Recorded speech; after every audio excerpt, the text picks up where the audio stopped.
আসসালামু আলাইকুম প্রিয় শিক্ষার্থী, আজ আমরা নবম শ্রেণীর লগারিদমের ধারণা ও প্রয়োগ পৃষ্ঠা নম্বর ৭০-এর জোড়ায় কাজের সমাধান করব। দেখো উপরে দেওয়া আছে যে মান নির্ণয় করো। ১ নম্বর প্রশ্নে দেওয়া আছে কি, যে লগ এ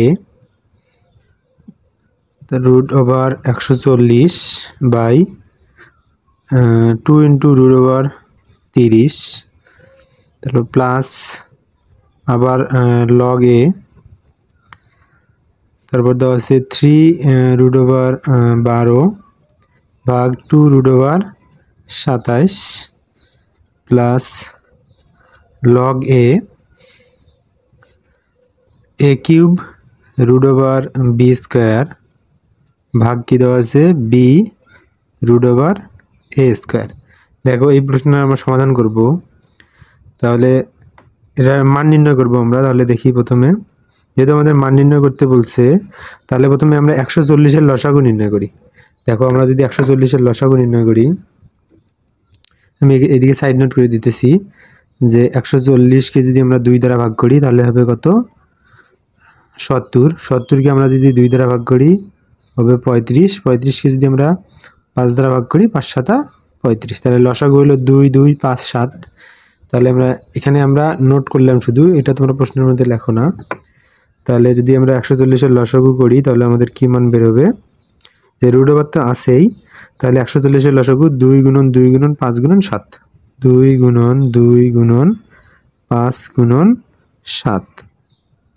তারপর দেখো এখানে তো 2 ইন্টু রুট ওভার আছে, তাহলে 30-এর যদি লসাগু নির্ণয় করি আমরা, তাহলে আমি কাজের সুবিধার্থে এই সেটি আমি লসাগু করে দিতেছি। দেখি 30-এর লসাগু যদি করি আমরা, 2 দিয়ে যদি লসাগু করি হবে 15, আবার 5 দিয়ে করলে হবে 3, তাহলে হবে 2 3 5। তাহলে যদি আমরা 30-এর লসাগু নির্ণয় করি তাহলে হবে কত, 2 গুণন 3 গুণন 5। তারপর দেখো তাহলে এদিকে আর কোনো কাজ নেই, এদিকে কাজ, প্লাস লগ এ, দেখো আবার 3 আছে, তাহলে 12 লসাগু কত, 12 লসাগু হলো 2 গুণন 2 গুণন 3, 2 গুণন 2 গুণন 3। তোমরা রাফ করে নিতে পারো, যে কারণ 2 গুণন 4, 3 4 12।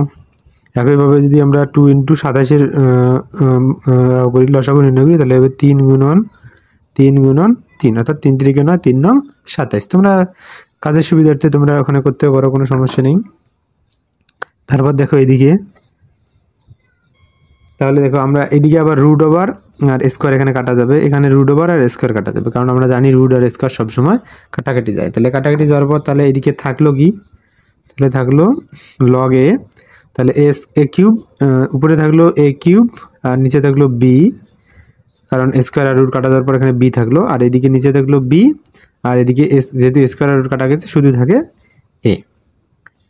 তাহলে এখন আর কোনো কাজ নেই। তাহলে দেখো এখন এদিকে নিয়ে আসি, তাহলে দেখো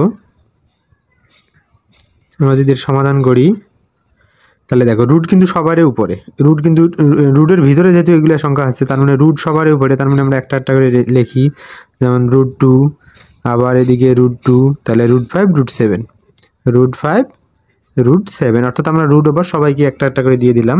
আবার এইদিকে দেখো কি থাকে, তাহলে 2 তো এদিকে আছেই, আর root 2 root 3 root 5, root 2 root 3 root 5। তাহলে যার যার সংখ্যা আমরা রুট সবাইকে দিলাম, কারণ রুট কিন্তু সবাইয়েরই উপরে ছিল, তাহলে একটা একটা করে সবাইকে দিলাম আমরা। এদিকে আমরা একইভাবে কাজ করি লগে, তাহলে দেখো রুট কিন্তু সবারই উপরে, তাহলে আমরা 3 লিখলাম, রুট 2 রুট 2, এখানে এটা রুট 2, এখানে আবার রুট 2, এখানে আবার রুট 3। এখানে গুণন যে আছে আমরা গুণন দিলাম না, কারণ ওখানে ক্রস গুণ ছিল, আর এখানে ফাঁকা গুণ, এখানেও কিন্তু ফাঁকা গুণ অবস্থায় কিন্তু আছে। তাহলে একইভাবে নিচে যদি আমরা লিখি, তাহলে রুট 3 আবার রুট 3 রুট 3, অর্থাৎ 3টা রুট 3 হলো, কারণ রুট কিন্তু সবার উপরে আছে। তাহলে আবার এখানে দেখো কাটাকাটি যায়, দেখো উপরে একটা বি নিচে একটা বি, এখানে কাটা গেল, তাহলে কাটাকাটি গেলে তোমরা 1 দিতেও পারো। তাহলে উপরে দেখো 3টে, নিচে একটায়, তাহলে যে কাটাকাটি যায় তাহলে উপরে আর কয়টা এ থাকে, আর থাকলে 2টে এ থাকলো। তাহলে এদিকে দেখো, তাহলে আমরা কি লিখতে পারি, লগ এ, তাহলে এখানে সব যেহেতু কাটাকাটি গেছে তার মানে থাকে এ স্কোয়ার, কারণ নিচের 1-এর তো আর দাম নেই, এই জন্য আমরা 1 লিখলাম না, শুধু এ স্কোয়ারটা বসে দিলাম। তাহলে দেখো আমরা তাহলে এদিকে আসি, এদিকে যদি লক্ষ্য করি তাহলে দেখো যে লগ এ, তাহলে এদিকে দেখো যে এখানে আছে √5, এখানে √5, তার মানে একটা √5 আমরা কাটতে পারি। দেখো এখানে √2, এখানে √2 কিন্তু কাটা যায়, তবে আমরা এখন কাটাকাটি করব না, এর কাজ আছে। দেখো দুইটা √2 মানে হলো একটা 2, দুইটা √2 মানে একটা 2। তো কীভাবে হয় দেখো, আমি এদিকে লিখে দিতেছি। দুইটা √2 যদি হয় তাহলে আমরা লিখতে পারি √2, অর্থাৎ দুইটা √2 যদি হয়, আমরা জানি রুট মানে হলো কোনো কিছু 2 এর পাওয়ার হাফ, অর্থাৎ 2 এর পাওয়ার হলো হাফ।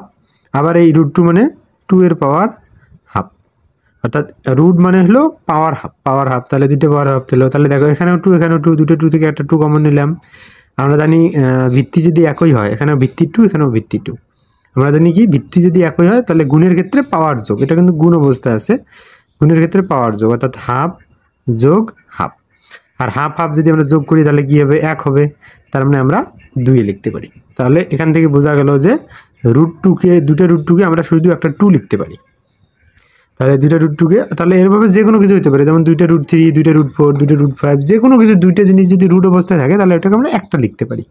তাহলে দেখো দুইটা √2কে আমরা একটা 2 লিখলাম, এখানে তো কাটা গেছে, তাহলে এখানে থেকে শুধুমাত্র √7, তাহলে নিচে কি থাকলো, নিচে থাকলো 2, √2 আর √3, এখানে √2 আর √3 থাকলো। তাহলে এদিকে দেখো একইভাবে লগ, তাহলে দেখো উপরে দেখো একটা √3, নিচে একটা √3 কাটাকাটি গেল, তাহলে উপরে কি থাকলো, উপরে একইভাবে 3 আর দুইটা কিন্তু √2, অর্থাৎ যদি দুইটা √2 থাকে, যদি দুইটা √2 থাকে তার মানে লিখতে পারি আমরা একটা 2। একইভাবে নিচে একটা 2 আছে, আর দুইটা √3 মানে একটা 3। আমরা একটু আগে কিন্তু এটা শিখলাম যে দুইটা √ওভার যদি একই জিনিস থাকে, যেমন √3, তার মানে একটা 3 আমরা লিখতে পারি।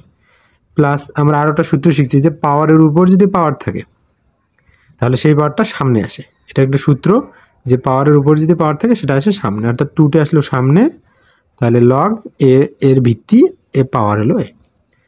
তাহলে দেখো আমরা পাওয়ারের, এটা কিন্তু ভিত্তি ছিল, এটা পাওয়ার, তার এটা সংখ্যা সোজাসুজি ছিল, তার পাওয়ার আবার 2। তাহলে পাওয়ারের উপরে যদি, এই পাওয়ারটার উপরে যদি পাওয়ার থাকে, অর্থাৎ ভিত্তির উপরে পাওয়ার, তার উপরে যে পাওয়ার থাকে, তাহলে সেটা এসে সামনে, যে সামনে আসলো। এটা একটা সূত্র, একটা তোমরা বইয়ের মধ্যে দেখে নিও সূত্রটা, লেখার এখানে জায়গা নেই, যার কারণে এখানে লিখে দিলাম না। আবার এইদিকে যদি আমরা দেখি তাহলে অঙ্কটা দেখো, এখন আমরা এটা সমাধান করার চেষ্টা করি। যেমন লগ এ, তাহলে তোমরা একটা জিনিস লক্ষ্য করো যে এখানেও 2, এখানেও 2, তার মানে একটা 2, একটা 2 এখানে কাটাকাটি গেল, কাটা যাওয়ার পর এখানে কি থাকলো, উপরে থাকলো √7, আর নিচে থাকলো কি, এখানে √2 আর √3, এখানে তো আলাদা আলাদা, তার মানে আমরা এখানে একটা রুট লিখি গুণ দিতে পারি, 3 × 2 = 6। কারণ যেহেতু আমরা কি করছিলাম, একটা সংখ্যাকে কিন্তু আমরা রুট আলাদা আলাদা করে দিতে পারছি, তার মানে আমরা এটাকে বিপরীতও লিখতে পারি, অর্থাৎ দুইটা √2, √3 মানে আমরা শুধুমাত্র √2, 3 লিখতে পারি, অর্থাৎ গুণ অবস্থায়, আর 3 × 2 এখানে 6 হলো।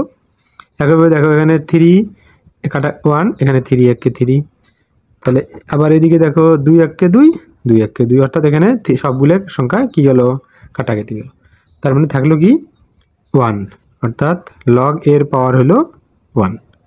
এদিকে দেখো এবার, তাহলে যদি আমরা একই জিনিস দেখি, তো এখন দেখো লগ যদি এর পর এর পরে, অর্থাৎ লগ যদি লগের ভিত্তি আর পাওয়ার যদি সংখ্যা একই থাকে তাহলে এর মান হলো 1। এই সূত্রটা আমরা বইয়ের মধ্যে দেখো, এই সূত্রটা সুন্দরভাবে দেওয়া আছে, এভাবে লেখা আছে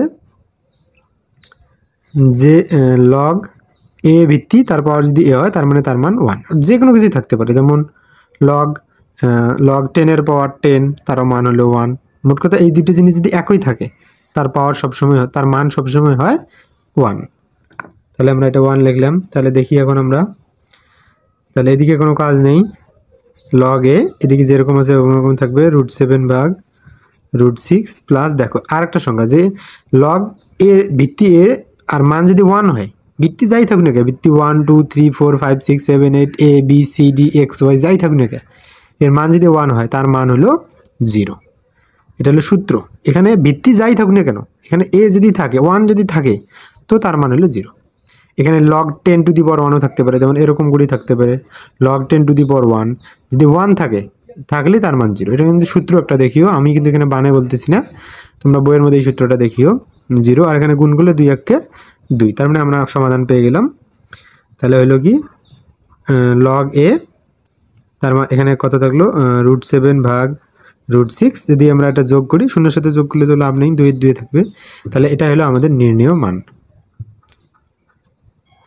দেখো এবার আমরা 2 নম্বর প্রশ্নের সমাধান করি। 2 নম্বর প্রশ্ন দেওয়া ছিল কি মান নির্ণয় করি যে 2 log 10 টু দি পাওয়ার 3 অর্থাৎ লগের ভিত্তি এখানে 10 দিল, তারপর 3 log 10 to the power 4 plus 2 log 10 to the power 5 এই সংখ্যাটা এখানে দিল। তাহলে দেখো এখানে কিছু কাজ আছে, যদি আমরা এখানে একটা সূত্র এখানে দেখি যে যদি কোনো সংখ্যা সামনে থাকে লগের ক্ষেত্রে তাহলে সেটা পাওয়ারের উপরে চলে যায়। কিভাবে? এটা একটা সূত্র, দেখো আমি সূত্রটা লিখে দিতেছি। যেমন এখানে থেকে a log b c এরকম যদি থাকে তাহলে এই সংখ্যাটা লগ পাওয়ারের উপরে চলে যাবে, অর্থাৎ এটা হবে log b c এর পাওয়ার হলো a, অর্থাৎ এই সংখ্যাটা কোনাকুনিভাবে চলে যাবে, শুধুমাত্র সোজাসুজি লিখলে হবে না। তাকে একটা যে বক্স লিখি তাহলে এই পাওয়ারটা কোনাকুনিভাবে অর্থাৎ এই কোনায় চলে যাবে, অর্থাৎ সির পাওয়ার এখানে সির পাওয়ার এ, মানে সামনে যেই সংখ্যাটা থাকে লগের ক্ষেত্রে সেটা পাওয়ারের উপরে চলে যাবে, মানে কোনাকুনিভাবে চলে যাবে। তাহলে আমরা যদি এটা সমাধান করতে যাই তাহলে দেখো এখানে 2 আছে, তার মানে 2 3 এর উপরে চলে যাবে, অর্থাৎ log 10 টু দি পাওয়ার 3 এই সংখ্যাটা ছিল এই 2টা এর উপরে চলে যাবে, পাওয়ার আকারে চলে যাবে, প্লাস log 10 টু দি পাওয়ার এখানে 4 ছিল, 10 টু দি পাওয়ার 4 ছিল, এই 3টা এর পাওয়ার হয়ে যাবে, প্লাস একইভাবে এখানে ওই রকমভাবে হবে log 10 টু দি পাওয়ার 5 তো ছিলই, আর 2টা এর উপরে চলে যাবে, অর্থাৎ পাওয়ার হিসেবে চলে যাবে। আশা করি তোমরা এটা বুঝতেছো, বারবার ট্রাই করো তাহলে সহজেই বুঝতে পাবা। এবার দেখো log 10 টু দি পাওয়ার এখন মানে 2 হলো 3টে, অর্থাৎ 3 3কে 9, প্লাস log 10 টু দি পাওয়ার এখানে 4 হলো 3টে, অর্থাৎ 4 4 16 4 16 64, অর্থাৎ 64, প্লাস log 10 টু দি পাওয়ার অর্থাৎ 5 হলো 2টি, 5 এর পাওয়ার 2 মানে 5 2টি 5 5 25। এটা কিন্তু তোমার ভালোভাবে বোঝা লাগবে তোমাদের, এটা সহজ জিনিস। এবার দেখো এখানেও লেখো log 10, এখানেও log 10, এখানেও log 10, অর্থাৎ এখানে লগ একই, তাহলে 3টে লগ থেকে আমরা একটা যদি লগ কমন নেই, log 10 যদি কমন নেই, আমরা জানি কি যোগের ক্ষেত্রে পাওয়ারগুলো 10 এর পাওয়ার ছিল 9, 10 এর পাওয়ার ছিল 64, 10 এর পাওয়ার ছিল 25, তার মানে আমরা যদি log 10 কমন নেই আর যোগের ক্ষেত্রে পাওয়ারগুলো সবসময় গুণ হয়, আর গুণের ক্ষেত্রে পাওয়ার যোগ, মানে উল্টে ঘটনাটা, যেহেতু যোগ আছে তাহলে পাওয়ারগুলো আমাদের গুণ হবে, অর্থাৎ 9 গুণন 64 গুণন 25, অর্থাৎ আমরা এখান থেকে log 10, এখান থেকে log 10, এখান থেকে log 10 কমন নিলাম, অর্থাৎ এটা একটা সূত্র একটা আছে, সেটা হচ্ছে log a প্লাস b, সেটা হলো কি log a log এর পাওয়ার যদি আমরা b দেই বা log এর পাওয়ার যদি আমরা c দেই, অর্থাৎ log a এটা যদি হয় তাহলে দুইটা log থেকে একটা log কমন নিলে b ইন্টু c হবে। এটা ঘটনা এখন উল্টে দিকে আমরা শিখছি যে log a b সূত্র কি, log a b সূত্র হলো log a plus log b। এখানে দেখো তাহলে log 9 ইন্টু 64 ইন্টু 25 এর সূত্র কি, যে একবার হবে log 10 টু দি পাওয়ার 9, একবার হবে প্লাস log 10 টু দি পাওয়ার 64, মানে উল্টে দিকে আমরা সূত্র বসাইছি। তাহলে যদি আমরা এই গুণটা করি দেখো, তাহলে আমরা এই গুণফলটা বের করি log 10 টু দি পাওয়ার, এটা যদি আমরা গুণ দেই তাহলে তো ক্যালকুলেটরে সুন্দর করে গুণ দেওয়া, তাহলে হবে 14400, তাহলে এটাই হলো আমাদের সেই কাঙ্ক্ষিত ফলাফল। তাহলে দেখো এবার আমরা পৃষ্ঠা নম্বর 72 জোড়ায় কাজের সমাধান করব। দেখো উপরে দেওয়া আছে 12% চক্রবৃদ্ধি মুনাফা হারে চক্রবৃদ্ধি মূলধন কত বছরে 40% বৃদ্ধি পাবে, এই প্রশ্নটা সমাধান করি আমরা। দেখো প্রথমে দেওয়া আছে কিন্তু মূলধন, এখানে কিন্তু কোনো কিছু দেওয়া নেই, অর্থাৎ আমরা ধরি মূলধন কত, ধরি মূলধন ইকুয়াল পি টাকা, যেহেতু এখানে দেওয়া নেই তাহলে আমরা জানি মূলধনকে কিন্তু পি দ্বারা প্রকাশ করে, যেহেতু দেওয়া নেই কিছু তার মানে আমরা মূলধনকেই পি টাকা ধরলাম। তারপর সময় এখানে দেওয়া নেই, অর্থাৎ সময় আমরা বের করি, সময় কত বছর এখানে প্রশ্ন বলছে, তার মানে আমরা সময়কে এন ধরি, এন বছর ধরি, ঠিক আছে, তাহলে এটা দিলাম। আর এখানে কি বলছে 12% চক্রবৃদ্ধি মুনাফা হার, অর্থাৎ এখানে মুনাফা হার দেওয়া আছে, তাহলে লিখি যে দেওয়া আছে, তাহলে মুনাফা হার কত দেওয়া আছে, মুনাফা হার আর ইকুয়াল কত পার্সেন্ট দেওয়া আছে 12%, আমরা 12% মানে কি জানি আমরা 12/100, অর্থাৎ 12কে যদি 100 দ্বারা ভাগ দেই তাহলে 0.12 হবে। তাহলে আমরা সময়টা এখানে দেওয়া আছে, সময়টা বের করলাম। তারপরে আমাদের বলছে 40% বৃদ্ধি পাবে, তাহলে 40% বলছে যে চক্রবৃদ্ধি মূলধন কত বছরে 40% বৃদ্ধি পাবে, অর্থাৎ চক্রবৃদ্ধি মূলধন বৃদ্ধি পাবে তাহলে কত। তাহলে এখন আমরা এটা সমাধান করি যে তাহলে সুতরাং 40% বৃদ্ধিতে যেহেতু 40% বৃদ্ধি বলতে চক্রবৃদ্ধি মূলধন কত হবে, কারণ চক্রবৃদ্ধি মূলধন 40% বৃদ্ধি পাবে এটা বলছে। তাহলে 40% বৃদ্ধিতে চক্রবৃদ্ধি মূলধন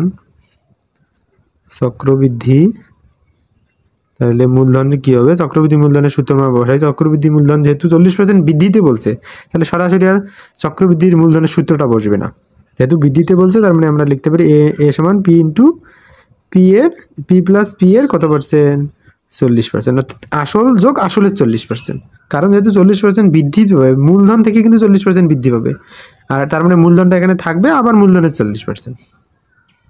তার মানে এখন দেখি আমরা পি প্লাস, তাহলে পি এর মানে আমরা জানি গুণন, 40% মানে কি 40/100।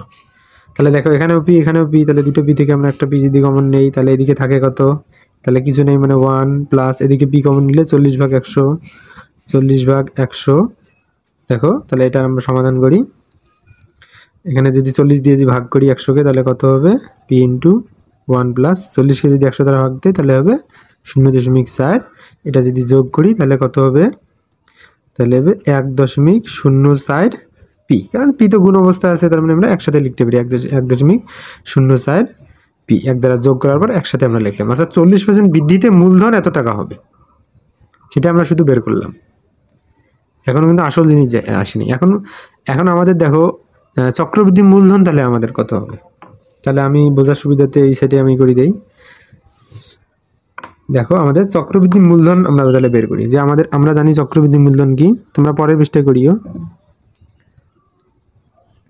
তাহলে আমরা জানি, বোঝার সুবিধাতে এদিকে লিখে দিতেছি, আমরা জানি চক্রবৃদ্ধি মূলধন কত, কারণ এটা যেহেতু চক্রবৃদ্ধি মুনাফা যেহেতু অঙ্ক, আর মূলধনও চক্রবৃদ্ধি, তাহলে আমরা চক্রবৃদ্ধি মূলধন বের করি। চক্রবৃদ্ধি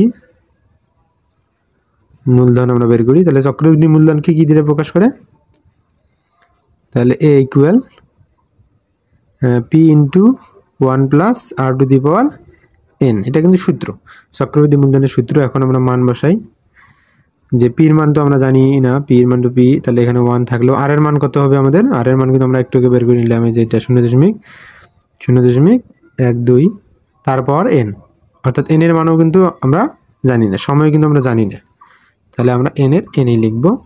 তার মানে এটার আমরা যদি সমাধান করি তাহলে 1 দিয়ে যোগ করলে কত হবে পি, তাহলে 1 যোগ যদি করি তাহলে 1 পয়েন্ট, তাহলে হবে 12 তারপর এন। এখন এটা হলো চক্রবৃদ্ধি মূলধন। প্রশ্নে বলছে কি, যে 12% চক্রবৃদ্ধি মুনাফা হারে চক্রবৃদ্ধি মূলধন কত বছরে 40% বৃদ্ধি পাবে, অর্থাৎ চক্রবৃদ্ধি মূলধন কত বছরে 40% বৃদ্ধি পাবে, অর্থাৎ এই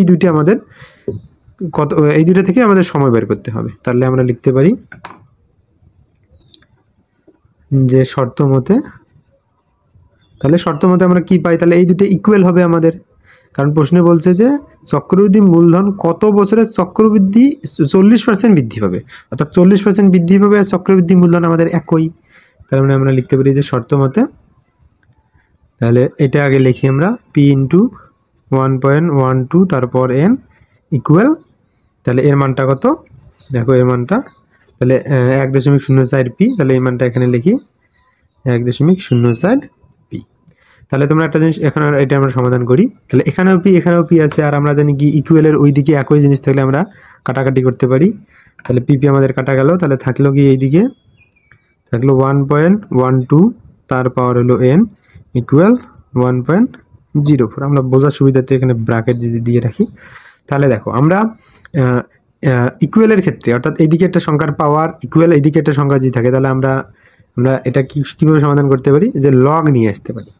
সেটা হলো আমি বুঝিয়ে দিতেছি, যদি এর পাওয়ার যদি 1.12 পাওয়ার এটা হয়, লগের ক্ষেত্রে যদি 1.12 পাওয়ার 1.04 হয়, তার মান হবে এন।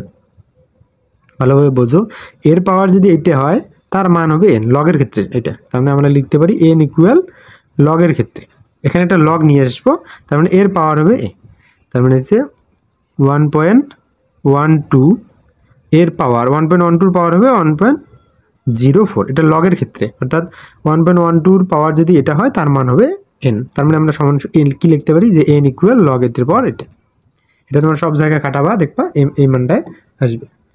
এখন আমরা এইটা সমাধান করব কিভাবে, এটা সমাধান সাইন্টিফিক ক্যালকুলেটরে সমাধান করা যায়, কিন্তু একটা শর্টকাট টেকনিক আছে। দেখো এটা বড় কোনো সাইন্টিফিক ক্যালকুলেটর ছাড়া ওটা সমাধান করা যায়। আমাদের একটা সূত্র যদিও আছে, সেটা হলো আমরা এটা কীভাবে সমাধান করব। এটা তো ক্যালকুলেটরে তো লগ শুধু ওঠে, লগের ভিত্তি তো 1.12 এখানে তুলতে পাবো না সাধারণ ক্যালকুলেটরে বা সাইন্টিফিক যে ক্যালকুলেটরটা আছে, এটা আরও হায়ার ক্যালকুলেটর লাগে। এটা সমাধান করা একটা সহজ টেকনিক আছে। প্রথমে ভাগ দেখো, প্রথমে লগের পাওয়ার এটা ভাগ লগের পাওয়ার এটা। তাহলে আমরা লগের পাওয়ার প্রথমে লিখতে পারি, লগের মান প্রথমে লিখতে পারি 1.04, তারপর আমরা লিখবো ভাগ লগের পাওয়ার 1.12। তাহলে আর কোনো আমাদের ভিত্তি লিখতে হবে না, পাওয়ারও লিখতে হবে না, সোজাসুজি তোমরা ক্যালকুলেটর সাইন্টিফিক ক্যালকুলেটরে ধরো log 1.04 ভাগ log 1.12। এটা সুন্দর কি ক্যালকুলেটরে ধরো সরাসরি এর মান আসবে। তাহলে সরাসরি এর মান আসবে 2.9689, এভাবে চলবে। তার মানে এটা কত 2.96 অর্থাৎ 2.9, তার মানে আমরা লিখতে পারি n সর্বসম 3, অর্থাৎ এর মান 3 বছর, মানে 3-এর সমান। তাহলে আমরা লিখতে পারি সুতরাং নির্ণেয় সময় হলো 3 বছর, কারণ আমরা জানি n সমান কিন্তু অন্য কিছু হয় না, n সমান সমান বছর হয়, তার মানে 3 বছর হবে। তাহলে তোমরা বারবার প্র্যাকটিসের মাধ্যমে আশা করবো এটা সহজেই আয়ত্ত করতে পারবা।